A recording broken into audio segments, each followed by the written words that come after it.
Bonjour Aude. Bonjour. Aujourd'hui nous allons parler donc du commencement de la création, vie et matière toujours. Il faut dire que dans tous les peuples on retrouve une source commune en ce qui concerne l'existence d'un créateur. Et je pensais en parler justement des Incas. Chez les Incas, Pachacuti, qui était un des chefs donc, de cette civilisation à l'époque, se rendit compte avec consternation qu'au lieu du créateur, il avait adoré la création, c'est-à-dire que leur idole à l'époque c'était le soleil. Donc courageusement, il en vint à la question inévitable si Inti, qui était le nom de leur dieu soleil, n'est pas le vrai dieu. Alors, qui est donc le vrai dieu? Il s'est posé cette question. Il s'est rendu compte que dans sa propre culture, ils avaient effectivement le souvenir de Viracocha, qui était le créateur tout-puissant de toutes choses.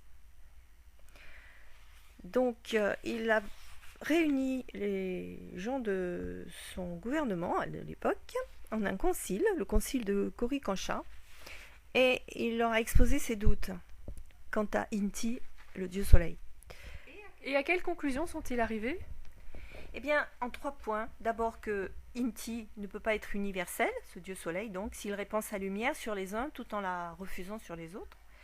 Et puis, deuxièmement, il ne peut pas être parfait parce qu'il ne peut jamais rester calme et au repos. Et troisièmement, il ne saurait être tout-puissant si le moindre nuage peut le voiler. Alors, Pachacuti, donc, ce chef, décréta que dorénavant, Inti, donc le dieu soleil, serait considéré comme étant de la même nature qu'eux, une entité créée comme eux.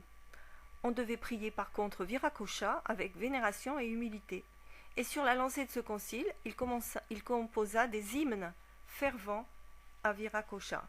Ces hymnes qui finissent par arriver dans la collection de Molina. Lisons la Genèse qui est le commencement de l'histoire de l'humanité.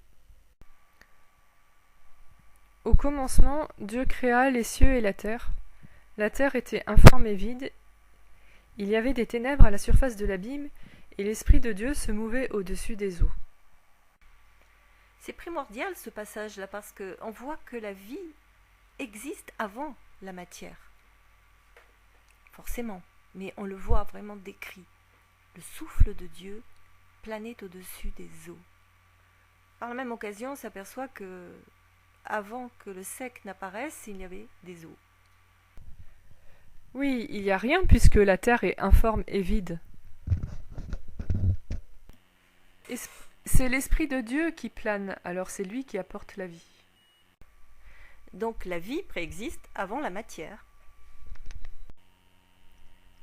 Continue à lire, Aude. Dieu dit que la lumière soit et la lumière fut. Oui, ça me rappelle le début de l'évangile de Jean dans la version français courant. Je vais le lire. Au commencement de toutes choses, la parole existait déjà. Celui qui est la parole était avec Dieu, et il était Dieu. Il était donc avec Dieu au commencement. Dieu a fait toutes choses par lui, rien n'a été fait sans lui.